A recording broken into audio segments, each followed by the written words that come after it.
श्री शिवाय नमस्तुभ्यम। हर हर महादेव। दोस्तों, आप सभी लोग जानते हैं कि 2 अक्टूबर 2024 यानी बुधवार को अमावस्या पड़ रही है। और दोस्तों, यह जो अमावस्या है वह आश्विन महीने में पड़ने वाली सबसे बड़ी अमावस्या है, क्योंकि यह आश्विन महीने में पड़ रही है। और आप सभी लोग जानते हैं कि यह जो 4 महीने होते हैं वह भोलेनाथ को बहुत अधिक प्रिय होते हैं, जिसका बहुत ही बड़ा और विशेष महत्व होता है। और ऐसा दिन पूरे साल में सिर्फ एक ही बार आता है। और दोस्तों, आप सभी लोग जानते हो कि बुधवार अमावस्या का अगर सबसे बड़ा कोई उपाय है तो वह 11 चावल के दाने वाला उपाय है। तो दोस्तों, इस बुधवार अमावस्या के दिन आप लोगों को इस 11 चावल के दाने वाले उपाय को जरूर करना है। बहुत सारे लोग होंगे जिन लोगों ने इस उपाय को ना किया हो, मतलब पूरा साल निकल गया, उन्होंने किसी भी दिन इस 11 चावल के दाने वाले उपाय को ना किया हो। पर दोस्तों, 2 अक्टूबर बुधवार अमावस्या के दिन आपके पास एक आखिरी मौका बचा हुआ है। तो इस दिन आप लोगों को इस वाले उपाय को जरूर कर लेना है। भले ही आपने पूरे महीने भर इस उपाय को ना किया हो, पर अगर आपने इस आश्विन महीने के बुधवार अमावस्या के दिन इस वाले उपाय को कर लिया तो आपको इस उपाय को करने का वह फल मिलेगा जिसकी आपने कभी कल्पना भी नहीं करी होगी।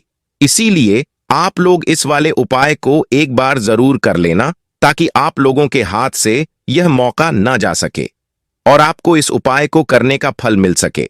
दोस्तों, यह उपाय पंडित जी ने अपनी अभी की ही श्री शिव महापुराण की कथा में बताया है। जिस उपाय को आज हम आपको बहुत अच्छे से समझाने वाले हैं। इस वीडियो को देखने के बाद इस उपाय को समझने के लिए आपको कोई और वीडियो को देखने की जरूरत नहीं पड़ेगी। तो चलिए दोस्तों, उपाय को शुरू करते हैं। देखिए, यह उपाय इस आश्विन महीने के बुधवार अमावस्या के दिन इतना खास होता है, इतना महत्वपूर्ण होता है। देखा गया है कभी कभी बड़े बड़े पूजा पाठ अनुष्ठान से जो मनोकामना पूर्ण नहीं होती है, वह आश्विन महीने के बुधवार अमावस्या के दिन एक छोटे से उपाय करने से ही आपकी मनोकामना पूर्ण हो जाती है। और बहुत सारे लोगों ने इस उपाय को किया भी है और उनको इस उपाय को करने का फल भी जरूर मिला है। अगर आप लोग भी इस उपाय को करना चाहते हैं तो आप इस उपाय को पहले अच्छे से समझ लेना, सुन लेना, उसके बाद करना। आपको इस उपाय का फल जरूर मिलेगा। और इस उपाय को कर लेने से आपके घर में चाहे किसी भी प्रकार का दुख और समस्या क्यों ना चल रही हो, आपको उसका कारण भी नहीं पता है कि भाई यह समस्या किस कारण से चल रही है। उसका कुछ भी कारण हो सकता है, जैसे पितृदोष हो सकता है या किसी भी तरह का मंगल दोष भी हो सकता है। तो इस दिन आप लोगों को यह वाला उपाय कर लेना है। यह एक ऐसा उपाय है जिस उपाय को अगर किसी विशेष दिन पर किया जाए तो उस विशेष दिन का फल तो हमें मिलता ही मिलता है, पर हमने उस दिन पर इस उपाय को किया है तो हमें उससे भी बड़ा फल मिलता है और फल बहुत जल्दी मिलता है, क्योंकि आप इस उपाय को बहुत ही बड़े और विशेष दिन पर कर रहे हो। तो चलिए अब उपाय के बारे में बात करते हैं। लेकिन उससे पहले आप लोगों को यह जानना आवश्यक है कि आखिर यह उपाय किस समय करना है, किसको करना है और कैसे करना है। तो चलिए हम आगे आपको वीडियो में एक एक करके बता देते हैं। लेकिन उससे पहले अगर आप लोग हमारे चैनल पर पहली बार आए हैं या फिर मेरी आवाज पहली बार सुन रहे हैं तो हमारे चैनल को सब्सक्राइब जरूर कर लेना और इस वीडियो को लाइक करके कमेंट बॉक्स में श्री शिवाय नमस्तुभ्यम ओम नमः शिवाय जरूर टाइप कर देना। तो दोस्तों, इस 11 चावल के दाने वाले उपाय को हमें इस बुधवार के दिन कैसे करना है, किसको करना है, किस समय करना है और कहां पर करना है, यह सारे सवालों के जवाब आपको इस वीडियो में मिल जाएंगे। और जो यह वीडियो देखेगा उसको 11 चावल के दाने वाला उपाय जरूर करना चाहिए, क्योंकि इस दिन एक चावल के दाने का भी बहुत ही बड़ा और विशेष महत्व होता है। और जब बात आ जाए 11 चावल के दाने की तो यह सोने पे सुहागा वाली बात हो जाती है और इस बुधवार अमावस्या का यह एक बहुत ही बड़ा उपाय हो जाता है। तो अब दोस्तों, इस 11 चावल के दाने वाले उपाय को आखिर करना किसको है, सबसे पहले हम लोग वह बात जान लेते हैं। तो देखो, घर की जो बड़ी माताएं बहनें होती हैं, उन माताओं बहनों में से कोई भी एक बड़ी माता बहन इस वाले उपाय को कर सकती है। और दोस्तों, अगर आप चाहे तो अपने घर में से सभी सदस्यों को भी इस उपाय को करवा सकते हैं। अगर किसी व्यक्ति की खुद की कोई मनोकामना है, खुद का कोई दुख और परेशानी है, जो कि वह अपने लिए ही इस वाले उपाय को करना चाहता है तो वह खुद अपने लिए भी कर सकता है। बाकी अगर घर में से कोई ऐसा है जो कि अपने पूरे घर परिवार की सुख और शांति के लिए यह वाला उपाय करना चाहता है तो भाई वह भी कर सकता है, उसमें कोई भी दिक्कत वाली बात नहीं है। कहने का मतलब यह है कि इस उपाय को हर एक सदस्य भी कर सकता है और पूरे घर परिवार के सदस्य के लिए घर की बड़ी माताओं बहनों में से कोई एक माता बहन भी कर सकती है। माताएं बहनें अगर घर में उपस्थित ना हो या वह यहां वाला उपाय ना कर पा रही हो तो फिर घर का कोई बड़ा सदस्य भी इस 11 चावल के दाने वाले उपाय को कर सकता है, चाहे फिर वह पुरुष ही क्यों ना हो, उसमें कोई भी दिक्कत वाली बात नहीं है। अब दोस्तों, इस 11 चावल के दाने वाले उपाय को हमें कहां पर करना है? बहुत सारे लोग हर एक उपाय को करते समय एक प्रश्न करते हैं कि इस वाले उपाय को हमें घर पर करना है या फिर मंदिर में जाकर करना है। तो इस वाले उपाय को आप घर पर नहीं कर सकते हो। इस वाले उपाय को करने के लिए आपको शिवजी के मंदिर ही जाना पड़ेगा। उसके बाद में दोस्तों, इस उपाय को लेकर जो अगला प्रश्न निकल कर आता है वह यह आता है कि आखिर इस उपाय को हमें किस समय करना है? सुबह के समय करना है कि शाम के समय करना है? तो देखो, इस वाले उपाय को आप लोग सुबह के समय भी कर सकते हो और शाम के समय प्रदोष काल में भी कर सकते हो। अब अगर आप पूछो कि भाई इस 11 चावल के दाने वाले उपाय को करने का सबसे उत्तम समय कौन सा रहेगा, तो हम आपसे बस यही कहेंगे कि इस उपाय को आप सुबह के समय करेंगे तो ज्यादा बेहतर होगा। बाकी अगर प्रदोष काल शाम के समय भी करेंगे तो भी अच्छा होगा, उसमें कोई भी दिक्कत वाली बात नहीं है। तो अब दोस्तों, जो अगली सबसे बड़ी और महत्वपूर्ण बात आती है वह यह आती है कि सुबह अगर हम उपाय को करेंगे तो हमें कितने बजे से लेकर कितने बजे तक के बीच में करना है, और शाम के समय प्रदोष काल में करेंगे तो हमें कितने बजे से लेकर कितने बजे के बीच में करना है। तो देखो, सुबह जितनी जल्दी हो सके आप उपाय को करने की कोशिश करना। बाकी अगर किसी कारणवश लेट भी हो जाओ, थोड़ी देर भी हो जाए, तो 10 या 11 बजे तक भी आप उपाय कर लेना, पर 12 बजे से ज्यादा देरी ना हो, इस बात का ध्यान रखना। उसके बाद में दोस्तों, अगर शाम के समय प्रदोष काल की बात करें, प्रदोष काल का जो समय होता है वह शाम के 6 बजे से शुरू हो जाता है। मतलब शाम के 6 बजे से लेकर 7 बजे के बीच का जो समय होता है, यह समय प्रदोष काल का समय होता है। पर अभी जो मौसम चल रहा है, इस मौसम में शाम बहुत देरी से होती है, तो आप इस उपाय को 7 से 8 बजे के बीच में भी कर सकते हो। मतलब शाम के 6 बजे से रात 8 बजे के बीच में आप कभी भी इस वाले उपाय को कर सकते हो, उसमें कोई भी दिक्कत वाली बात नहीं है।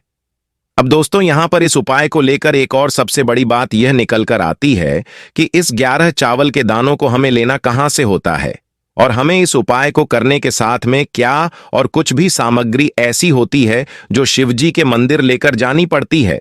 तो देखो, यहां पर हम आपको बता दें, सबसे पहले आप लोग यह जान लो कि यह जो 11 चावल के दाने वाला उपाय है, सिर्फ और सिर्फ आप उपाय की सामग्री लेकर कभी भी शिवजी के मंदिर मत जाना, क्योंकि हमें भगवान के सामने यह नहीं दर्शाना है कि अगर हम भगवान शिवजी के मंदिर आए हैं तो अपने फायदे के लिए आए हैं। तो इसलिए जो भी पूजन सामग्री है उपाय सामग्री है। 11 चावल के दाने, इसके साथ में आपको पूजन सामग्री भी जरूर लेकर जाना है।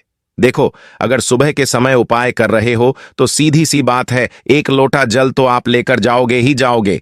वहीं 1 लोटा जल अगर मिट्टी का जल हो तो बहुत अच्छा रहेगा। मिट्टी का जल कैसे बनाया जाता है, इसके लिए हमने पहले से बहुत सारी वीडियो बना दी है। आपके पास इस दिन एक आखिरी मौका रहेगा शिवजी पर मिट्टी का जल चढ़ाने का और उपाय को करने का। तो इसलिए इस दिन हो सके तो मिट्टी का जल चढ़ाना। इसलिए अपने साथ में कम से कम 1 लोटा जल तो आपको लेकर जाना ही जाना है। अगर मिट्टी का जल नहीं है तो घर का जल भी आप इस्तेमाल कर सकते हो। इसके अलावा जो भी पूजन सामग्री है, देखो, यह आपके 11 चावल के दाने अलग रहेंगे और जो आपकी पूजन सामग्री रहेगी वह अलग रहेगी। पूजन सामग्री में आप जो भी चीज लेकर जाना चाहे वह लेकर जा सकते हैं। बेलपत्र भी लेकर जा सकते हैं, उसमें कोई भी दिक्कत वाली बात नहीं है।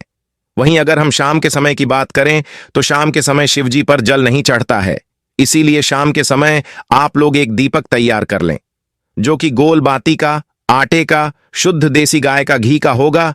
इस बात का आप लोगों को ध्यान रखना है। और इस दीपक को आपको घर से जलाकर नहीं लेकर जाना है, भगवान शिवजी के मंदिर में जाकर ही जलाना है। इस बात का भी आप लोगों को ध्यान रखना है। अब दोस्तों, यहां पर हमें इस बात को समझना है कि ये 11 चावल के दाने हमें कहां से लेने हैं। क्या हमें दुकान से लेकर आने हैं, या हमें अपने घर से लाने हैं, या कहां से लेकर आने हैं और कौन से चावल लेने हैं, क्योंकि चावल भी बहुत प्रकार के होते हैं। तो देखो, इन सभी सवालों के जवाब आप लोग एक बात में सुन लो कि भाई ये जो उपाय है, इस उपाय में आपको ये नहीं देखना है कि भाई कौन से चावल है कौन से चावल नहीं है। बस जो भी चावल ले रहे हो वह चावल का दाना साबुत होना चाहिए, टूटा हुआ नहीं होना चाहिए, कटा पीटा नहीं होना चाहिए। यह बात का आपको ध्यान रखनी है। बाकी आपका चावल बासमती हो या सादा चावल हो या कोई सा भी चावल हो, उसमें कोई भी दिक्कत वाली बात नहीं है।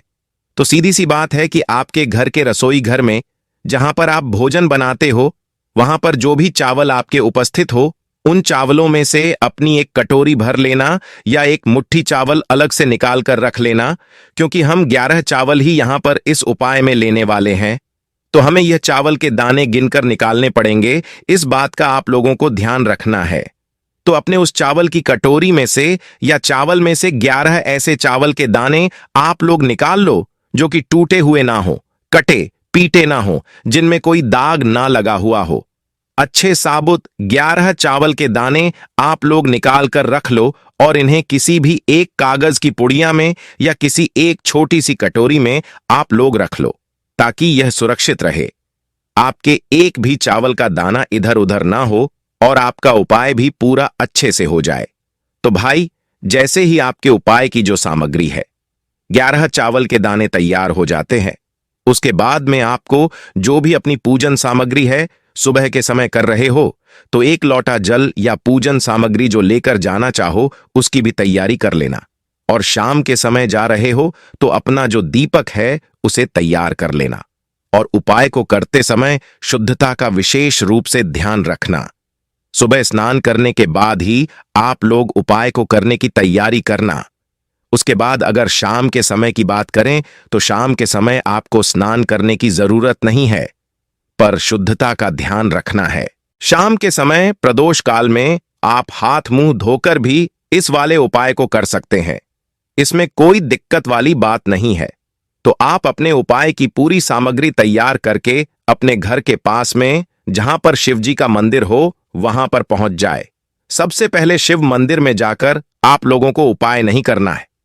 पहले भगवान के दर्शन करने हैं, भगवान से आशीर्वाद प्राप्त करने हैं, फिर शिव जी के शिवलिंग के पास में आना है। शिवलिंग के पास में आने के बाद आप जो पूजन सामग्री लेकर आए हुए हैं, जैसे कि सुबह गए हुए होंगे तो एक लोटा जल और जो भी पूजन सामग्री लेकर आए हैं, आप उससे भगवान शिव जी की पूजा कीजिए। सबसे पहले तो एक लोटा जल ही चढ़ेगा, फिर आपको एक बेलपत्र श्री शिवाय नमस्तुभ्यं का जाप करते हुए शिवलिंग पर चढ़ा देना है। उसके बाद में आपकी पूजन सामग्री चढ़ेगी।